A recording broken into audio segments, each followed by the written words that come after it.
नमस्कार दोस्तों। 3 बज चुके हैं। जैसा कि मैंने आपसे कहा था, आज हम लाइव आएंगे 3 बजे और विषय रहेगा आजकल युवाओं में शादी के प्रति बढ़ती विरक्तता और शादी के समय कुछ समय बाद ही तलाक तक जो नौबत पहुंच जाती है, उसके उनके क्या कारण हैं, कैसे ये सब हो रहा है।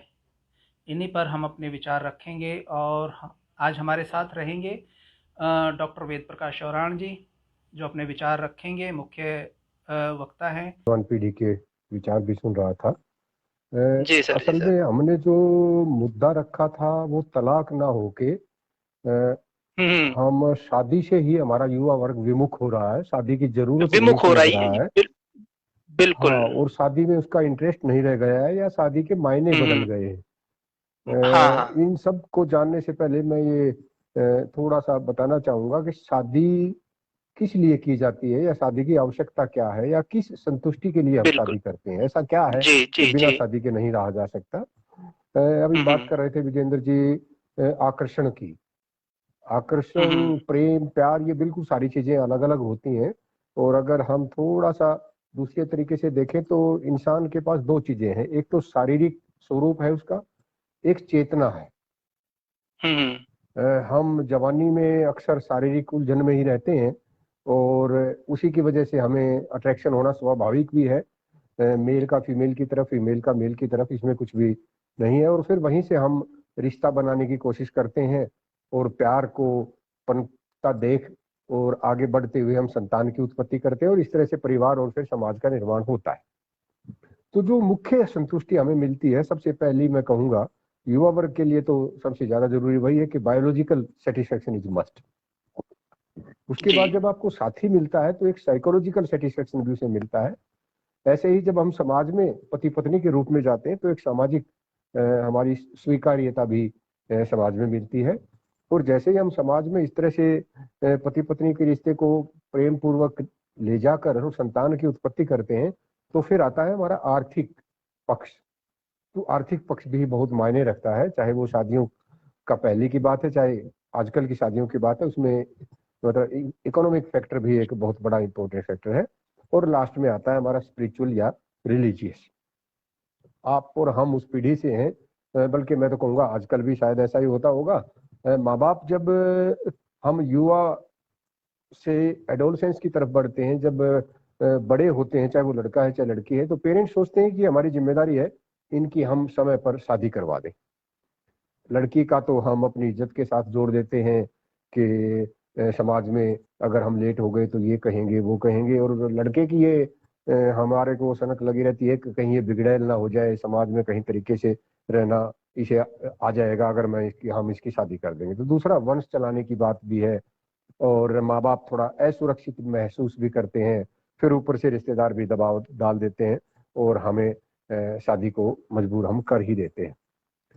अब अगर हम थोड़ा सा भी इसे ध्यान से देखें तो मैं देख रहा था कहीं, पता नहीं कहाँ मैं पढ़ रहा था कि एक सिंगल लड़की, लड़की भी क्या कहोगे, 35-36 साल की युवा लड़की से पूछा गया कि भाई आप शादी क्यों नहीं कर लेते। सिंगल थी वो, मालदीव हम्म की यात्रा करके आई थी। तो उसने बताया कि शादी शादी की क्या आवश्यकता है, मेरे पास सारी खुशियां हैं, मैं जैसे जीना हम्म। चाहती हूँ उस तरह से जीती हूँ और इंडिपेंडेंट हूँ और मेरे पास सारी सुख सुविधाएं हैं, जहां मेरा मन करता है घूमती हूँ, जाती हूँ, कमाती हूँ, सारे मेरे शौक पूरे मैं तो नहीं समझती कि मुझे किसी पार्टनर की जरूरत है। ऐसी कोई खुशी मेरे पास जी।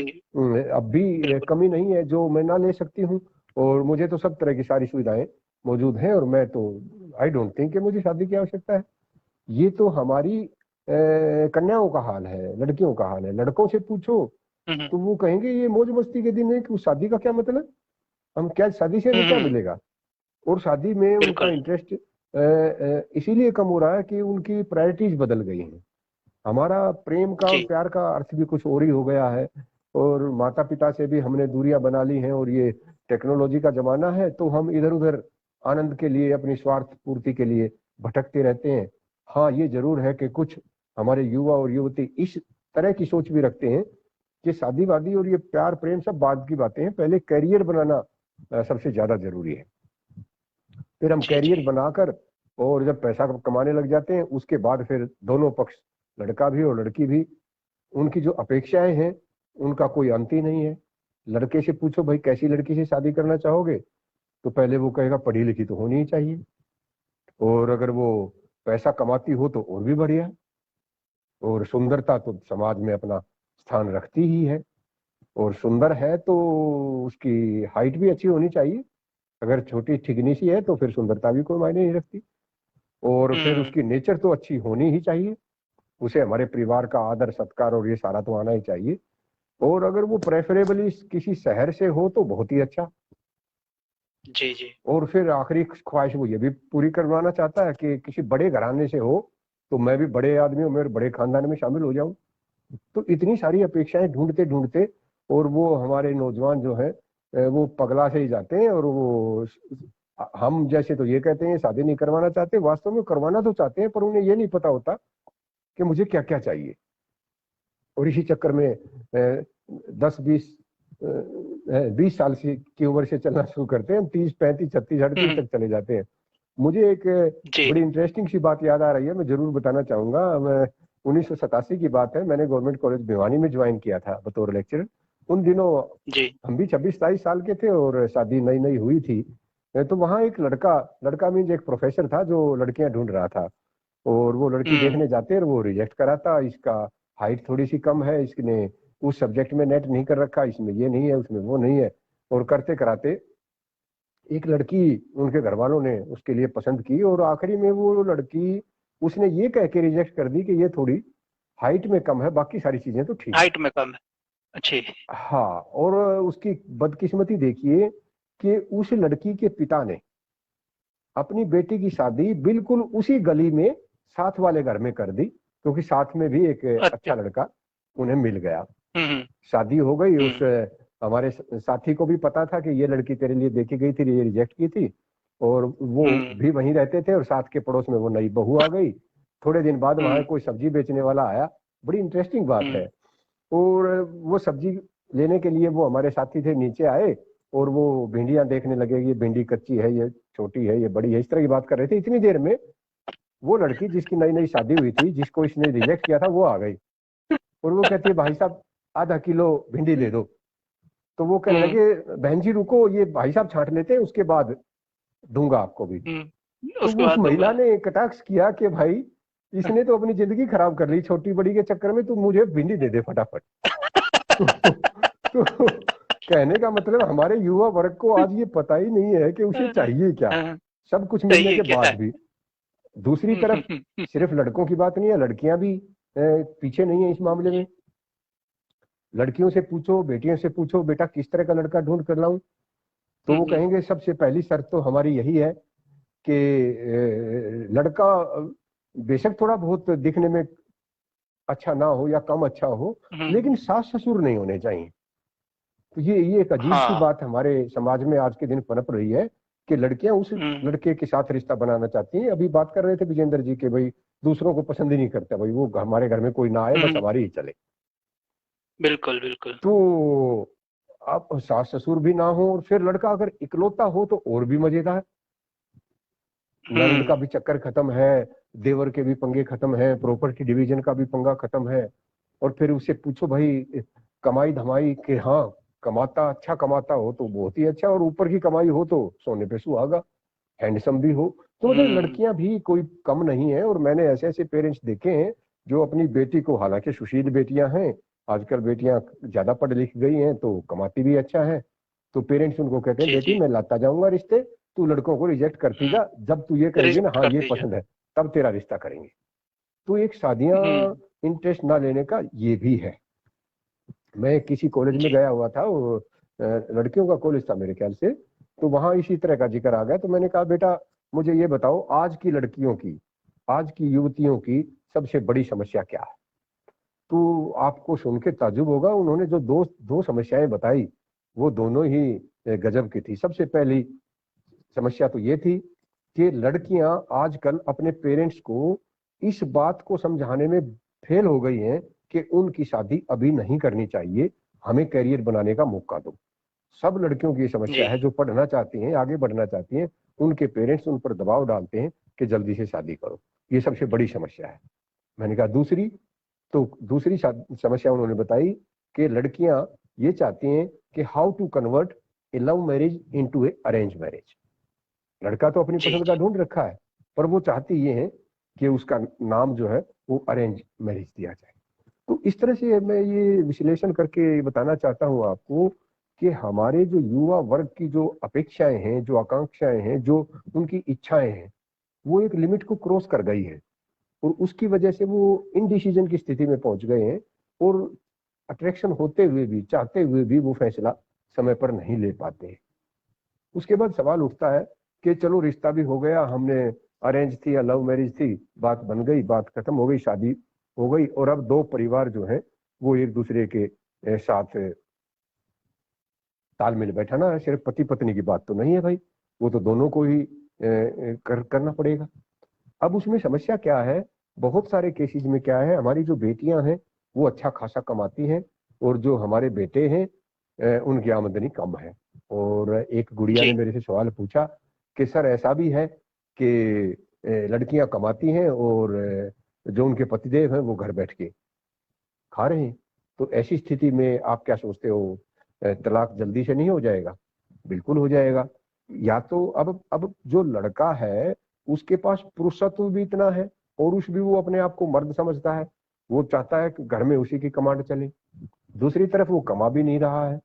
तो एक तरफ तो स्थिति ये है कि उसकी मर्दानगी उसे ललकारती है, दूसरी तरफ जो लड़की है, जो पत्नी है, वो ये सोचती है मैं घर को तो संभालती ही हूँ, साथ में नौकरी भी करती हूँ, कमा कर इसका पेट भी भरती हूँ, उसके बावजूद भी अगर ये मेरी बात नहीं सुनता या उसके बावजूद भी मैं ही सेवा करूं या इसके परिवार की सबको मैं नौकरानी की तरह से इनके आगे पेश आऊं या सास ससुर की भी सेवा करूं, रिश्तेदारों की भी सेवा करूं, मेहमान नवाजी भी मैं ही करूं, तो वो भी खिन्न हो जाती है। तो मुझे लगता है ये दोनों चीजें अगर हम थोड़ा सा ध्यान से देखें तो ये both of these contribute to the तलाक, ये डाइवोर्स की तरफ लेकर जाती हैं। ना लड़का झुकने को तैयार होता है क्योंकि उसका बैकग्राउंड इस तरह का है, वो इस तरह के समाज में रहता है जहां पुरुष प्रधान है, उसके ऊपर छीटाकशी होती है। मुझे फिर एक ऐसा किस्सा याद आ रहा है, जब मैं जॉब में था तो यहाँ पड़ोस के गांव में इलेक्शन की ड्यूटी पर गया, पंचायत के इलेक्शन थे। मैंने देखा सुबह सुबह यंग लड़के 25, 26, 27, 28 साल की उम्र के, वो अपनी पत्नियों के आगे आगे चल के आए और वो खोल के वोटर लिस्ट खोल के बताएं 27 नंबर पे साइन कर दे, 25 नंबर पे साइन कर दे। मैंने थोड़ी देर तो देखा, उसके बाद मैंने जब वो सारी वोट वगैरह डल गई और ज्यादातर भीड़ छट गई, 1:30-2 बजे हम सारे बैठे थे, वो सारे सफेद कमीज पहने हुए, कमीज पजामा वाले वो लड़के बैठे और मैं भी फ्री था। मैंने कहा बेटा एक बात बताओ, तुम्हारे में ऐसे कितने नौजवान हैं जिनकी बीवियां ज्यादा पढ़ी लिखी हैं? तो एक भी ना बोले। मैंने कहा क्या बात हो गई, बताते क्यों नहीं?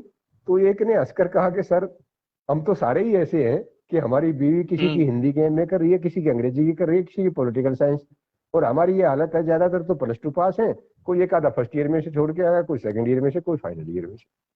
तो मैंने कहा भाई तुम किस हैसियत से इनके आगे आगे चल के ये बता रहे हो कि कहाँ डाल दो वोटर, कहाँ तुम्हारा नाम है? तुम तो अनपढ़ के बराबर हो, ये एमए पास लड़के हैं। तो ऐसे केस में जो मेल नहीं है शादी में, जो बेमेल शादियां कर रखी हैं, चाहे वो प्रेम प्यार की वजह से हुई, चाहे वो घर वालों ने कर दी, चाहे हालात ने कर दी, चाहे लड़की की गरीबी की वजह से हो गई, जो भी उसके कारण है, लेकिन उनके शादी के सफल होने के चांसेस उतने ही कम भी हो जाते हैं, क्योंकि शादी हमेशा 2 आदमियों की नहीं होती बल्कि 2 परिवारों की है। अब तो आप बता रहे थे 4-5 परिवारों का इकट्ठा मेल हो जाता है, दादी नानी और ये सब। तो मैं ये कहना चाहता हूँ कि शादी का सफल होना इस बात पे भी निर्भर करता है कि हम किस तरह के परिवार दोनों आपस में मिलने जा रहे हैं। जितना ज्यादा गैप होगा उतनी ज्यादा संभावना उनकी इस बारे में होगी कि वो तलाक की स्थिति तक वो एक दूसरे के आगे निकल जाए। बिल्कुल। जब मैंने ये पोस्ट डाली तो उस वक्त कुछ लोगों के कमेंट आए थे और कितने गजब के कमेंट हैं, मैं कहता हूँ मेरे से तो कहीं ज्यादा सार गर्भित नेमपाल सिंह जी का पहला कमेंट था। उन्होंने बताया कि तलाक का जो मोटा मोटा कारण है वो हमारा आर्थिक स्थिति का खराब होना है। अगर लड़का अच्छा खासा कमाता है, लड़की भी नौकरी करती है, और तो उसके बाद उसके तलाक होने की संभावना ना के बराबर हो जाती है। बस एक ही मुद्दा रह जाता है, कहीं उनका अहंकार न टकरा जाए।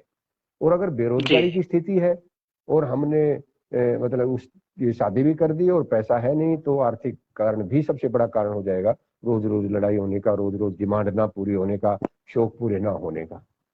और एक कारण नेमपाल जी ये कह रहे हैं कि अगर हम मैच्योर नहीं है, कम उम्र की उसमें ही हमने शादी कर दी, भले वो लड़के की कर दी या लड़की की कर दी, बल्कि हमारे पूर्वज तो ये कहा करते कि लड़की की उम्र हम शादी की कम इसीलिए रखते हैं ताकि वो आराम से एडजस्ट हो सके। लेकिन आजकल हो वो सके। बात हमारी खत्म हो गई है। अब तो सब मैच्योर होने पर ही शादी करते हैं, और उसी कारण से दोनों मैच्योर हों और उसके बीच में कोई समस्या आ जाए तो फिर कोई भी झुकने को तैयार नहीं होगा। एक मेरे साथी हैं विमल सुरैना जी, अमेरिका में जब बेटे के पास में गया तो तब वहां दोस्ती हुई थी, उन्होंने कमेंट किया है कि आज का जो युवा है ना, वो संस्कार के नाम पे गुलामी नहीं सहना चाहता है। का मतलब माँ जी। बाप जो है वो गुलामी करवाना चाहते हैं, बहू से भी और बेटे से भी, जबकि वो समर्पण करने के लिए तैयार नहीं है। जी। हर युवक और युवती ये चाहता है कि मैं अपना घर बसाऊं और माँ बाप इसमें कम से कम दखल दें। और विशेष तौर पर दखल दे। लड़की नहीं चाहती कि उसके हस्बैंड को कोई पाठ पढ़ाए और उसको उसी तरह से चलाए जैसे बेटे को पहले चला रहे थे। वो चाहती है हम भी अपने हिसाब से करें, हम भी अपनी चीजों को आगे लेकर जाएं। और जहां जहां ऐसा होता है वहां वहां तलाक की संभावना ज्यादा होती है। इसलिए मुझे तो लगता है माँ बाप भी अगर अपनी विचारधारा को थोड़ा सा बदल लें, थोड़ा सा परिपक्व कर लें और उसको इस तरह से समझें कि ये बेटा बेटी आपने पढ़ा दिए लिखा दिए, अब इनकी शादी हो गई है तो अब इनका घर ये अपने हिसाब से चलाएं, तो शायद कम चांसेस है। रमेश सांगवान जी। जी जी। लिखते हैं कि शिवरान साहब आप कुछ आप बीती के उदाहरण भी देना। अरे भाई हमारी अब क्या शादी और क्या तलाक, 35-36 साल का हमने सफर तय कर लिया, तो हमारे पास तो जो पेरेंट्स ने किया था हमने उसको जितना निभा सकते थे, जितना अच्छी तरह से उनको सेटिस्फेक्शन दे सकते थे कोशिश की। हाँ, आज के हालात में जरूर ये है कि मैं फिर एक ऐसा उदाहरण दूंगा जिसको आप सुनोगे तो मुझे लगता है 6 महीने तक याद रहेगा। किसी जी। बहुत ही प्रिय दोस्त थे हमारे और उनकी बेटी का तलाक का केस चला हुआ था, और मुझसे कहा गया भाई आप भी आइए, और हमने डीएसपी के सामने दोनों के दोनों पक्ष बुला रखे हैं, हम भी चलेंगे और लड़के लड़के वाले भी आएंगे, आप हमारी तरफ से चलना और कुछ हम समझौते की या कुछ इस तरह की बात को सिरे चढ़ाने की कोशिश करेंगे। मैंने सोचा भाई अच्छा काम है, चलो चलते हैं। मैं भी वहां चला गया। डीएसपी तब तक आए नहीं थे और हम इंतजार कर रहे थे। तो मेरे को किसी फंक्शन में जाना था उस दिन, और मुख्य अतिथि होने के कारण मैं ये भी नहीं कह सकता था मैं नहीं आऊंगा। मैंने सोचा मैं 10-20 हम्म। मिनट में वहां इसको निपटा आता हूँ, और तब तक वो डीएसपी भी आ जाएंगे। मैडम थी बल्कि वो डीएसपी मैडम। तो मैं वहां फंक्शन में चला गया और फंक्शन को अटेंड करके मैं जल्दी से जल्दी जितनी देर में आ सकता था आया। मैं आकर क्या देखता हूँ कि दोनों पक्ष हम्म। लाल सुर्ख उनके चेहरे हो रहे और बड़े ऊंची ऊंची आवाज में बात हो रही। तो मैंने उनसे आके पूछा भाई साहब क्या बात हुई। तो वो कहने हम्म। लगे यार क्या बताऊं मैं आपको, आपके सामने बताते वक्त भी मुझे शर्म आ रही है। डीएसपी मैडम ने हम अंदर बुला लिए और बातें चल रही थी, और हमारी बेटी ने हम्म। दामाद के मुंह पे जोर का तमाचा मारा, इसने कुछ गलत सलत बात बोल दी थी। का ओ। मतलब बेटी ने अपने हस्बैंड जिससे तलाक की बात चल रही हस्बैंड थी को। उसके मुंह के ऊपर जोर का तमाचा हम्म। जड़ दिया गुस्से में। तो ये जी। हमारे युवा वर्ग जी। की परिपक्वता जिसे कहते हो ना, वो उसका बेस्ट उदाहरण है। किसी भी तरह से समझौता करने के हम्म। लिए वो तैयार नहीं राजी नहीं है, बिल्कुल है। तैयार साहिल, नहीं है। हाँ बिल्कुल भी तैयार नहीं है। इसी तरह हमारे वीरेंद्र फोगाट जी बड़े सुलझे हुए पत्रकार हैं। उन्होंने तो 3 शब्दों में ही लिख दिया कि जी ये तलाक का मोटा मोटा कारण है एक दूसरे पर हम विश्वास नहीं करते हैं, पति पत्नी का आपस विश्वास में नहीं करते हैं। किसी तरह का बिल्कुल। कोई अविश्वास की स्थिति है। और ये बिल्कुल। ठरकीपना है इनका, मुझे नहीं पता ठरकीपना, इसको वो मान के चल रहे हैं। और साथ में धन धन लिपाशा, भाई पैसा पैसा पैसा ही चाहिए। और हमारा वो समाज बिल्कुल। है, मैं कहीं देख रहा था किसी ने लिखा कि आप सिविल सर्विस के एग्जाम में दहेज कुप्रथा पर बहुत अच्छा ऐसे लिखकर आईएएस बन सकते हैं, और आईएएस बनने के 3 महीने बाद करोड़ों रुपया दहेज भी ले सकते हैं। ऐसा ले हिसाब सकते हैं। किताब हमारे बिल्कुल। ही देश में हो सकता है, कहीं और नहीं बिल्कुल। हो सकता। मतलब प्रैक्टिकल बिल्कुल। कुछ है, और हम भाषणबाजी और हम्म। लिखने पढ़ने की और इस तरह की बातें ये अलग करते हैं। जी। जी। साहिल जी तो वो बिल्कुल। आपको बता ही रहे थे कि दूसरे देशों हम्म। में हमारे तलाक जो है 50% के करीब है, अपने यहाँ तो 1% के करीब है। मैं दूसरे देशों की बात बिल्कुल हम वास्तव में नहीं करना चाह रहे थे, ये ग्लोबल इशू नहीं था, ये हम तो अपना, मैं तो कहता हूँ पूरे इंडिया बिल्कुल की बजाय सर, भी हम बिल्कुल नॉर्थन, हाँ, नॉर्दर्न बिल्कुल इंडिया की बिल्कुल बात कर सर। रहे थे। मैं हमारे घरों में इस तरह के डाइवर्स नहीं होते थे, और ये 1% भी मुझे हाँ तो ज्यादा ही लगते हैं। बिल्कुल मैं सर। अपनी पीढ़ी की बात करूं, विजय जी आप भी हमारे से तो काफी जवान हैं, हमारी पीढ़ी की बात करूं तो सारे गांव में कोई तलाक नहीं हुआ हमारा आज तक। अब जाके सर सुना ही नहीं 5-5 हमने साल आज से तक, कोई इस तरह की, हाँ, हमने सुना नहीं। तो हम तो उस पीढ़ी के हमने हैं तो भाई। यहाँ तक देखा है सर, हमने तो यहाँ हाँ तक देखा है कि बड़े बूढ़े अपनी बहू तक को पीट देते थे, मतलब बेटे हाँ बेटे हाँ, की लेकिन मिसेज को पीट देते थे, और तब भी हाँ, कोई फर्क नहीं पड़ता था। हम्म हम्म, तब भी कोई फर्क नहीं वो भी पड़ता था। शायद किन्हीं विशेष परिस्थितियों में ऐसा भी होता होगा, हाँ और अपने सर, बेटों को विशेष भी खूब डांट परिस्थितियां ही मारते होती थे। हैं। हमने बिल्कुल हमने देखा बिल्कुल। है, हमारी जो दादी थी या हमारे जो दादा थे, वो पिताजी को एकदम से डांट दिया करते, सबके आगे डांट देते थे। हाँ तो वहाँ बिल्कुल बिल्कुल। पारिवारिक मूल्य अलग थे हमारे, अब वो नहीं रह गए हैं। हम्म। तो बिल्कुल मुझे तो लगता है 1% तो बहुत बड़ा अमाउंट हो जाता है भाई हमारे लिए, तो हम तो निभाने वाले लोग हैं ना। हमारी संस्कृति में तो एक बार जहाँ बंधन हो जाता था उसको जुटवाने का मतलब ही नहीं। हरदीप बिल्कुल दलाल बिल्कुल जी सर। ने लिखा है कि तलाक का एक कारण सबसे बड़ा ये भी है कि हमारे जो रिश्तेदार हैं, हमारे जो घर वाले हैं, चाहे वो लड़के के हैं चाहे लड़की के हैं, छोटी छोटी बातों जी। को बढ़ा चढ़ा कर एक दूसरे के, और आजकल ये मोबाइल आ गया है, इसका भी अपना अलग ही योगदान है, और वो बातों को हम्म। इतना चढ़ा के कर देते हैं, और स्थिति जो है कोर्ट केस तक ला देते हैं। और एक बार कोर्ट में केस आ जी। जाए फिर सब छोड़ के भाग जाते हैं। फिर या तो वकील लूटपाट हम्म। करते हैं, या हमारी दुर्दशा होती है। और बहुत बार तो ऐसा भी होता है, दोनों युवा और युवती थक हार कर समझौता ही कर लेते हैं कि भाई गलती होगी, कोई बात नहीं, बात खत्म करो। तो जी हमारा जी जो जी बिल्कुल। रिश्तेदार है, हमारे जो परिवार के लोग हैं, वो भी एक काफी बड़ा कारण है। ये बात दलाल साहब ने बिल्कुल सही की।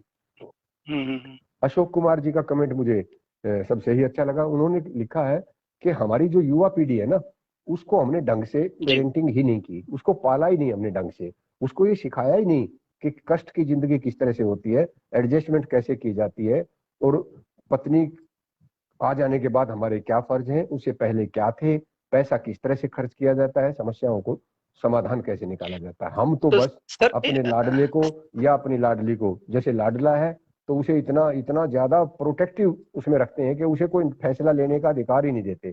सब कुछ उसे बिल्कुल उपलब्ध बिल्कुल करा सर। देते हैं, गाड़ी भी दे देते हैं, बिल्कुल एडमिशन भी करा बिल्कुल दिया, बिल्कुल। नौकरी भी ढूंढ दी, सिफारिश भी कर दी, पैसे भी दे दिए, पता नहीं क्या क्या करके, और उसको ऐसा बना दिया कि बिना मम्मी के और बिना पापा के वो कदम ही नहीं रख सकता। तो ये बिल्कुल भी एक बिल्कुल सर। बहुत बड़ा कारण है। ये तो दलाल साहब ने हमें एक अगली चर्चा का विषय दे दिया सर। क्योंकि हाँ, अगली चर्चा हमें लगता है कि आप और हमारी जो पीढ़ी आई है वो संयुक्त परिवार से आई है।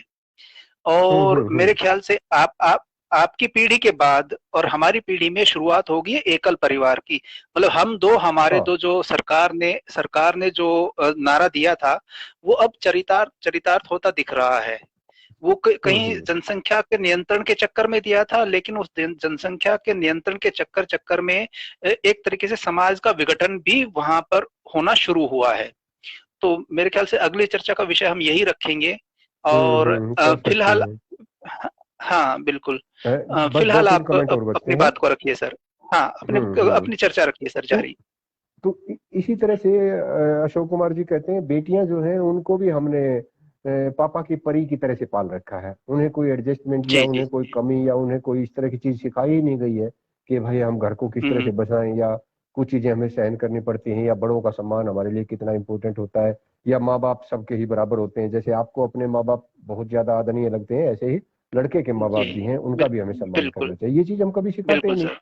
हम उन्हें बस इतना ज्यादा हम्म। प्रेम प्यार और इतने लाडले की तरह से पालते हैं कि बस उसी उसमें जी। लगे रहते हैं, और उसका फिर ये दुष्परिणाम निकलता है कि ना तो लड़का ही एडजस्ट कर पाता है और ना है लड़की एडजस्ट कर पाती है, और फिर वो तलाक और इस बिल्कुल तरह की बातें शुरू होती है। जगदीश जी बिल्कुल ने बिल्कुल शिकायत सर। की है कि आजकल तो ये हाल है कि जितने भी हमारे कानून बने हुए हैं वो लड़की के पक्ष में है।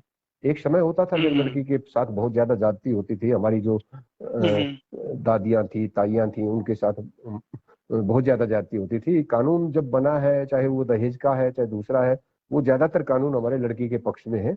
और लड़की वाले अगर उनके संस्कार अच्छे नहीं है तो वो अपनी बेटी की कीमत भी वसूल कर लेते हैं, यानी धमकी दे दे के ससुराल वालों को भी परेशान किया जाता है, और फिर उनको खींच खींच कर तलाक की स्थिति तक लाया जाता है। ये भी एक बड़ा जी। कारण हो सकता है कि लड़कियों के बिल्कुल। पक्ष में कानून ज्यादा है। हालांकि लड़कों को भी अपने अधिकार हैं, लेकिन वही है फिर कानून की तो प्रक्रिया फिर इसी तरह की होती है, उसमें फिर दोनों ही सफर करते हैं। वो भी एक बहुत बड़ा कारण है कि कानून दोनों के लिए, दोनों को बराबर करने के लिए बनाए गए थे, और अब उनका मिसयूज कुछ लोग कर रहे हैं। जी जी बिल्कुल। विनय कुमार जी, ये मैं आपकी वॉल से देख रहा था, उन्होंने लिखा हम्म। कि लड़की की महत्वाकांक्षा और माँ के हाथ में रिमोट कंट्रोल, ये भी बहुत बड़े कारण है। तो ये तो जी। बिल्कुल लेटेस्ट कारण है कि भाई जब लड़कियां गुणी होंगी, उनकी अच्छी जॉब लगी है और करियर ओरिएंटेड हैं, अच्छे पैसे कमाती हैं, सारी बातें हैं, सब कुछ है, तो फिर उसकी महत्वाकांक्षा भी होती है, मैं ये करूं, मैं वो करूं। और जब वो चीजें पूरी नहीं होती तो फिर वो धमकी की स्टेज पर पहुंच जाती हैं और वो तलाक की तरफ हमें ले जाती हैं। बिल्कुल इसी तरह से सर माँ के हाथ में रिमोट इसमें कंट्रोल। एक चीज मैं इसमें एक चीज मैं और जोड़ना चाहूंगा कि जो हम्म, लड़की सक्षम है उसकी उसकी हम्म, महत्वाकांक्षा तो जायज है, जायज हम्म, मान भी सकते हैं। लेकिन ऐसी हम्म, लड़कियां भी उसी परिपाटी पे चली हुई हैं जो ना तो सक्षम है और हम्म, ना उतना एजुकेटेड है, लेकिन वो देखा देखी वो भी इसी परिपाटी पे चली हुई हैं। महत्वाकांक्षी। हाँ, ये हाँ। विजय जी उसी तरह की बात है, ये उसी तरह की बात है जैसे कोई बेरोजगार लड़का गरीब हम्म। परिवार से है और उसके हम्म। पास कोई लंबे चौड़े संसाधन भी नहीं है, और उसके बाद हम्म। भी उसकी महत्वाकांक्षा है कि लड़की बहुत सुंदर हो, बहुत पढ़ी लिखी हो, बिल्कुल। जेबीटी लगी हुई हो, ये लगी हुई हो। तो वो महत्वाकांक्षी का मतलब यही है कि जिसके लिए आप हम्म। एलिजिबल नहीं है, जिसके लिए आप पात्र नहीं है, वो चीज भी आप एक्सपेक्ट कर रहे हैं, तो उससे तो फिर बिल्कुल। फ्रस्ट्रेशन आएगी ही। आप लड़का है या लड़की है, मुझे नहीं लगता इससे कोई फर्क पड़ता है। बिल्कुल बिल्कुल बिल्कुल और बिल्कुल। शील निगम जी ने लिखा है कि वर्क प्रेशर, ये भी एक बहुत बड़ा कारण है। कई बार जी। आता है जिक्र कि भाई रोजगार भी लगा हुआ है, लड़का बहुत अच्छी तनख्वाह मिलती है और उसकी जो पत्नी है वो भी बहुत पैसा कमाती है, बढ़िया फ्लैट में रहते हैं, दोनों के पास गाड़ियां हैं, और सब कुछ होने के बावजूद भी उन की जो नौबत है वो तलाक तक आ गई। यानी पैसा और सुविधाएं होने के बाद भी तलाक क्यों हो रहा है? तो मुझे लगता है वर्क प्रेशर भी एक बहुत बड़ा कारण है। आजकल प्राइवेट सेक्टर सर की एक कारण नौकरियां हैं। एक कारण ये भी महसूस होता है कि सबक सिखा दूं सामने वाले को हाँ, शायद कि भाई किसी दो दो स्टेज पे दो दो जाके हम, हाँ, किसी स्टेज पे देखो, जाके अगर कि भाई अगर हमारी, हाँ। अगर विजय जी, अगर हमारे वास्तव में पति पत्नी वाला रिश्ता स्टेब्लिश हो गया है, चाहे वो प्रेम से हुआ था, चाहे हम्म। घर वालों के अरेंज मैरिज से हुआ था, हम्म। फिर तो है ठीक। हम्म। और अगर आप दोनों हाँ। इम्प्लाई के तौर पे काम कर रहे हो कि ये 70,000 कमाती है, मैं 80,000 कमाता हूँ, मुझे ये हाँ। मिलना चाहिए, इसकी हम्म। गाड़ी वो है तो मेरी ये होनी चाहिए, फिर वो हम्म। उसमें मुकाबला भी होएगा, प्रतिस्पर्धा भी होएगी, और फिर टक्कर भी हम्म। होएगी, और फिर वो कहेगा मैं तेरे साथ रह ही नहीं सकता। हम्म। वो कहेगी मुझे जरूरत क्या है तेरे तेरे साथ रहने की, मैं खुद अपने पैरों पे हम्म। खड़ी हूँ। और फिर करते कराते, और वो फिर उसी तरह से। बिल्कुल। अच्छा, इसी तरह से इन्होंने लिखा सील जी ने कि सहन शक्ति की भी कमी है। सहन शक्ति तो देखो हर रिश्ते के लिए चाहिए ही, बिना सहन शक्ति के तो कोई भी रिश्ता, इवन माँ बाप के साथ भी आपको सहनशील होना पड़ता है। कुछ ऐसी अपेक्षाएं जी। बच्चों से माँ बाप करते हैं जिनको वो पूरी नहीं कर पाता, लेकिन उसका अर्थ ये भी नहीं है बिल्कुल। कि हम माँ बाप को कुछ कहने लग जाए। ऐसे ही पति पत्नी के साथ है, हो सकता है आपकी कुछ लिमिटेशन हो और कुछ चीजें हमें सहन भी करनी पड़ती हैं। और कई बार आदमी गुस्से में होता है, कई बार पत्नी गुस्से में होती है, उस टाइम अगर हम थोड़ी सी सहनशीलता दिखा दें तो शायद इस तरह की बात ना बढ़े, और ये तलाक वलाक और ये सारी बातें इस तरह की ना हो।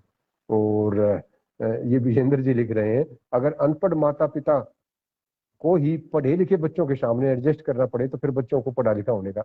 विजेंद्र जी, आप ये अच्छी तरह से सुन लो, पढ़े लिखे होने का मतलब समझदार होना नहीं होता है। पढ़े लिखने में तो सिर्फ डिग्रियां हाथ में लिए घूम रहे हैं, उनमें ना कोई परिपक्वता है, ना कोई तमीज है, ना कोई संस्कार है, ना परंपराओं का पता है।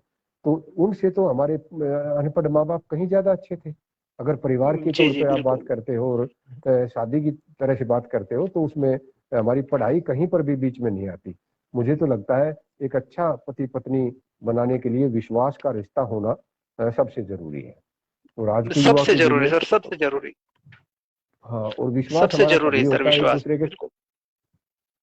हाँ, तो मुझे लगता है कि हमारी युवा पीढ़ी में बहुत सारे गुण हैं, उनके पास बहुत अच्छा कमाई का साधन है, बहुत अच्छा रोजगार है, अपना रोजगार है, चाहे वो नौकरी है, और उसके साथ साथ इतनी सारी सुविधाएं हैं। पहले जब घर से आदमी चला जाता था तो रात को या शाम को या अगले दिन ही पहुंचता था, बिना किसी सूचना के उसके। तो आज हम पल पल की सूचना दे रहे हैं। तो होना तो ये चाहिए कि इस मोबाइल का सदुपयोग हो, हम एक दूसरे से प्यार करें, एक दूसरे का केयर करें, एक दूसरे की परवाह करें। और हो उल्टा रहा है, उसके अंदर हम इस तरह के सॉफ्टवेयर डलवा रहे हैं कि पति ट्रैक कर रहा है पत्नी को, पत्नी ट्रैक कर रही है पति को, रिकॉर्डिंग लग रही है, बिल्कुल झगड़े हो रहे हैं, और बाद में पता लगता है ऐसा कुछ था ही नहीं। और अगर था भी तो परिवार तोड़ दिया, और टूटने के बाद पति भी पछताता है कुछ समय बाद कि इससे तो वही अच्छा था, कि जैसी भी थी कम से कम घर तो जी। था। और पत्नी को भी घर लगता तो है था कि ये बिल्कुल। मैंने तलाक लेकर गलती तो कर दी, संतान सुख भी नहीं मिला, और समाज में हमारी इज्जत भी कम हो गई। तो ये युवा पीढ़ी को बिल्कुल समझने और सोचने की जरूरत है। उसमें थोड़ी मेच्योरिटी जैसे जैसे समय के साथ आती है तो इंसान समझता है। मुझे लगता है पहले हम जैसे शादी करते थे 24-23 साल की उम्र में कर देते थे, आज 27-28 साल में कर रहे हैं। तो उसका असर तो होना तो ये चाहिए कि हम मैच्योर हो गए हैं, समाज को समझते मैच्योर हैं, हो गए हैं। आर्थिक। हाँ, तो हमारे दाम्पत्य जीवन के सुखी होने की संभावना ज्यादा होनी चाहिए। तलाक तो हमारा होना जी ही नहीं चाहिए। एक 27-28 साल में आपने बिल्कुल 1/3 लाइफ तो तकरीबन वैसे ही बिना ही साथी के गुजार दी है, और बाकी को आप इस तरह से खराब कर देंगे तो एक दिन हमें पछताना ही पड़ेगा। तो मुझे तो लगता है जी हमारे युवा को मेच्योरिटी भी 27-28 साल में आ जानी चाहिए। और अगर वो अच्छी तरह से पढ़ लिख कर इस तरह का हुआ है तो तलाक की संभावना घट जाती है। लेकिन दूसरी तरफ अगर हम एक युवा की तरह से सोचते हैं तो मुझे कई बार बहुत ज्यादा चिंता होती है इस बात की कि आज जो लड़का एमए फाइनल या बीए फाइनल में पढ़ रहा है, उसके सामने बिल्कुल घुप अंधेरा है। उसे लगता है यार तेरे को ना तो कोई जॉब मिलेगी, और तेरे पास इतना पैसा भी नहीं है कि हम कोई अपना काम शुरू कर सकें, और उधर से शादी की उम्र जो है वो निकली जा रही है। उधर पेरेंट्स जो है वो परेशान है कि इतना पैसा लगा दिया, इतना समय लगा दिया, और अब ये कुछ कमा धमा के लाएगा नहीं, और अगर शादी भी नहीं हुई तो हमारा वंश कैसे चलेगा। और एक ऐसा ऐसा ऐसा चक्रव्यूह बन जाता है कि युवा जो है वो पथ भ्रष्ट हो जाता है, उसे समझ ही नहीं आता कि मैं क्या करूं। दूसरी तरफ बिल्कुल अगर बिल्कुल सर। इसकी पॉजिटिविटी देखें तो आप पढ़ लिख कर कमाने लायक हो जाते हो, उसके बाद आप अपना परिवार बसाने के लिए अपनी कंपेटिबिलिटी का साथी चुनने की कोशिश करते हो, चाहे वो लड़का है चाहे वो लड़की है। और जीवन को अगर सार्थक बनाना है तो भाई आज ये इतना तनाव भरा समय है कि इसमें साथी के बिना कोई गुजारा नहीं है। आप सोचकर देखो, ऐसे समय में अगर आप अकेले हो तो कितना भयावह दृश्य हो जाएगा। इसलिए ये बिल्कुल सेंटेंस सर। भी आपने सुना होगा कि जितना साथी की जरूरत जवानी में होती है, शायद बुढ़ापे में उससे भी उससे ज्यादा जरूरत उससे होती भी है। ज्यादा जरूरत, इसलिए उससे भी ज्यादा जरूरत हाँ, होती इसलिए युवा वर्ग को मेरा सीधा सीधा संदेश है, तलाक लेने या तलाक लेने की कार्रवाई शुरू करने से पहले एक बार बैठकर आराम से सोचकर और पूरा का पूरा जितना विजडम आप में है वो लगाकर आगे तक की लाइफ को देखते हुए ही कोई निर्णय लें। ठीक है, मैं इस बात को मानता हूँ, ज्यादती सहन करने की भी एक लिमिट होती है, या कोई बहुत ज्यादा गलत हो, सारा परिवार ही पीछे पड़ा हुआ हो और जीना ही हेल कर रखा हो, तो उसके बाद चारा ही नहीं बचता। अन्यथा हर है। इंसान बिल्कुल चाहता है उसे प्रेम मिले, उसे भी कोई प्यार करे, उसे भी कोई चाहे, और उसमें भी इस तरह की भावना पैदा हो कि हमें मानव होने पे गर्व है। बिल्कुल आपने बिल्कुल सर। आज ये आपने जो आयोजन किया ये बहुत ही अच्छा रहा, और मेरा इतना लंबा चौड़ा भाषण आपने सुन लिया। श्रोताओं का अरे मैं सर। धन्यवाद भी करना चाहूंगा और आभार भी प्रकट करूंगा कि इतने लंबे समय के लिए आपने मेरी बात को सुना। आप सभी का बहुत बहुत धन्यवाद। कोई विशेष बात कोई पूछना चाहता हो कमेंट्स में तो हम डिस्कस कर सकते हैं। बिल्कुल कर सकते हैं सर। आप लोगों ने वेद प्रकाश चौहान सर को सुना, और देखिए सर ने एक बहुत अच्छी बात बताई है कि शादी होती ही बुढ़ापे के लिए है। मतलब उसका जो कंक्लूजन जो निकलता है, मैं भी यही कहना चाहूंगा, और योगेश समदर्शी जी ने भी यही बात की है कि जीवन साथी की आवश्यकता होती है। हमारे पूर्वज जो थे वो बहुत ही सुलझे हुए थे। देखो अपने अपनी इच्छाओं की पूर्ति तो बंदा कहीं भी कर सकता है, जवानी में कहीं भी कर सकता है, लेकिन विशेष जो है जिस वजह से ये शादी नामक परंपरा चलाई गई थी और ये समाज को जोड़ा गया था, वो इसी वजह से जोड़ा गया था कि जब हमारी शारीरिक क्षमताएं कम हो जाएंगी, हमारा शरीर क्षीण होना शुरू हो जाएगा, हमें तब साथी की जरूरत पड़ेगी। जवानी में तो आदमी कुछ भी कर लेगा, बीमार हो जाएगा तब भी अपने आप को संभाल लेगा किसी तरीके से। हाँ, लेकिन शारीरिक तौर पर जब सबल होता है। जब हाँ, शारीरिक तौर पे सबल होता है, लेकिन जब हमारा शरीर क्षीण हो जाएगा 60-70 साल की उम्र के बाद, जब हमें हमारे हाथ कांपने लगेंगे, पैर कांपने लगेंगे, हम अपने सोच भी ठीक से नहीं जा पाएंगे, तब एक ऐसे जीवन साथी की जरूरत होगी जो 15, 20, 25 सालों तक हमारे साथ रहा है, जो हमारे एक एक एक अंग अंग से कहूं मैं, तो सिंपल सी भाषा में एक एक अंग से कहूं, या हमारी एक एक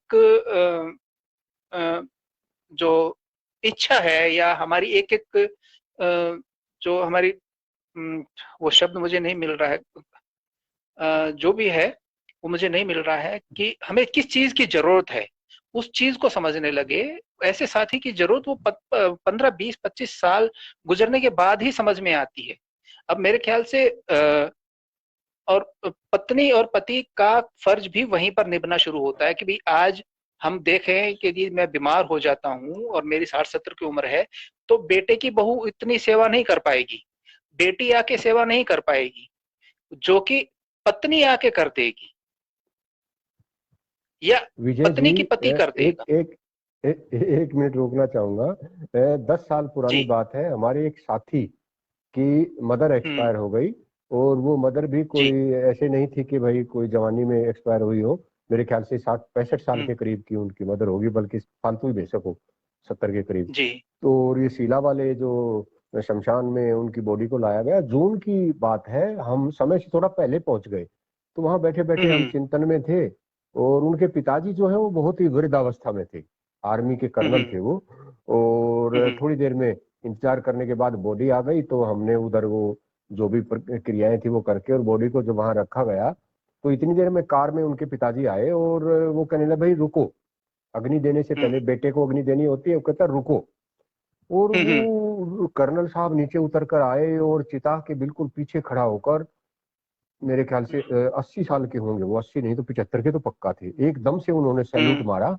और सैल्यूट हम्म। मारकर कहा, दयावती, बहुत अच्छा हम्म। साथ तूने मेरा निभाया, मुझे गर्व है कि आप मेरी पत्नी बने। कितनी बड़ी बात, मुझे आज भी 10 साल बाद भी याद है कि ये होता है पति पत्नी का साथ। बिल्कुल सर, सैल्यूट है, और हकीकत में ही पति पत्नी होते सर। आपकी इस किस्से पर मुझे बिल्कुल। भी एक किस्सा याद आ गया। अ, अ, एक पत्नी ने अपने आग लगा ली सर अपने शरीर में, किसी बात पे लगा ली होगी, और उसको बुझाने के चक्कर में उसका जो हस्बैंड था उसके भी हाथ वाथ जल हाथ गए। हाथ। हाँ। तो जब वो उसके जो नेचुरल सी बात है, केस तो पढ़ना ही पड़ना था। हम्म लड़की के घर वालों ने केस कर दिया। हालांकि लड़की, वो हॉस्पिटल ले आए उसको, लड़की को, और वो जीवन मरण हम्म। के उसमें थी, जद्दोजहद में थी। हाँ, तो लास्ट उसमें। डॉक्टर बोले, हाँ हाँ, डॉक्टर बोले कि भाई ऐसा है, इसके घावों को साफ करना है, तो आप उनके जो कपड़े उपड़े जो भी था उनको हटाइएगा। तो क्योंकि लेडी लेडी थी और वहां पे लेडी डॉक्टर नहीं थी उस वक्त अवेलेबल, तो डॉक्टर ने हम्म ऐसे ही बोला। तो जो जो उसकी लड़की की माँ थी, वो बोली ना, मना तो डर लग गया है, मैं को ना जाऊं। हम्म उसकी हम्म। बुआ थी लड़की की, वो भी भाग गई। लड़की वो की भी मना भाभी कर थी, गई। वो भी भाग गई। ठीक है, सारे वॉक हम्म ओवर कर गए। अब जो जो लड़के के घर वाले थे, वो भी ऐसा हो गया हम्म। कि भाई इन्होंने हमारे ऊपर केस डलवा दिया तो हम क्यों करें। लड़का बोला ये हाँ मेरी पत्नी है, हाँ, कोई करे ना करे, मुझे तो मैं करना है करूंगा। इसका। हम्म उसने किया, और सर आपको यकीन नहीं आएगा, वो लेडी आज जिंदा है, हम्म। और दोनों पति पत्नी जी साथ में हाँ, रह रहे हैं। ये ये जो एकात्मकता है ना, ये अगर सिर्फ एक रिश्ते बिल्कुल की बात की जाए तो वो पति पत्नी का रिश्ता होता है। बिल्कुल बिल्कुल। तो मतलब जो दूसरे लोग बीच में इंटरेक्ट कर, वो एक तरह फाचर पाड़ा कर का, ऐसी दी सी बात है सर, आके फाचर पाड़ेंगे ना, हम्म। तो तो हम्म। पति पत्नी के बीच में यदि सुलह होती भी होगी ना, तो वो नहीं हो हाँ, पाएगी। तो भी जबकि ये हाँ। देखो, योगेश जी लिख रहे हैं, गलती किसी की भी हम्म। हो, किसी वजह से हो, जब भी तलाक होता है तो दंश जो है दोनों पक्ष को झेलना पड़ता है। कसूरवार तो एक बिल्कुल ही झेलना होगा, पड़ता है। लेकिन दूसरे को भी झेलना पड़ता है। और बिल्कुल पति पत्नी की तो जिंदगी ही खराब हो बिल्कुल जाती है।